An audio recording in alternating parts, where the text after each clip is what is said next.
દેશના ઇતિહાસમાં પહેલીવાર પ્રધાનમંત્રી અને ગૃહમંત્રી માટે સંસદની અંદર એવા નારા લાગ્યા છે જે જાણીને તમે ચોંકી જાશો. પહેલા વાત કરીએ નરેન્દ્ર મોદી માટે. આપણા પ્રધાનમંત્રી જ્યારે સંસદની અંદર આવ્યા ત્યારે વિપક્ષી સાંસદોએ એમનું જે વોટ ચોર ગદ્દી છોડના નારા સાથે છે એ સ્વાગત કર્યું હતું.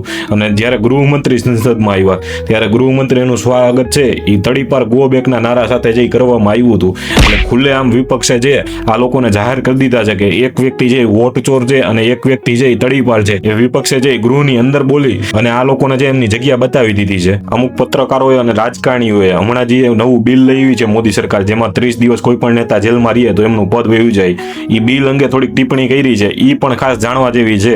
લેખક અશોક પાંડે છે, એમનું કેવું એવું છે કે આની બદલે તો છે મોદી સરકાર એવું બિલ લઈ આવતી કે જ્યાં સુધી કોઈ ભાજપનો સભ્ય ન બને ત્યાં સુધી છે એને ચૂંટણી જ નહીં લડવાની. એના કરતા તો આવું બિલ લઈ આવીએ તો યોગ્ય રહેતું. અને વરિષ્ઠ પત્રકાર રવીશ કુમારનું તો એવું કેવું છે કે 30 દિવસ સુધી છે જેલમાં જ રાખવા, એમને જમાનત ન આપવા દેવી. એ વસ્તુ છે અત્યારે દેશમાં નવી જ ક્યાં છે. અને સૌથી ગંભીર ટિપ્પણી કરી હોય તો એ છે કન્હૈયા કુમારે એવું કીધું છે કે જયના પપ્પાએ જે લોકતંત્ર ચોરવા માટે જે ગજબનો પ્લાન બનાવ્યો છે. પેલા ખાલી છે ધારાસભ્ય ચોરતા, હવે આખી સરકાર ચોરશે. એટલે આ બધા ઉપરથી છે હવે દેશની જનતાએ જે જાગી જવાની જરૂર છે કે 2029 ની રાહ જોયા વિના છે એ હવે પરિવર્તન કરવાનો સમય આવી ગયો છે. ધન્યવાદ. જય હિન્દ, જય ભારત.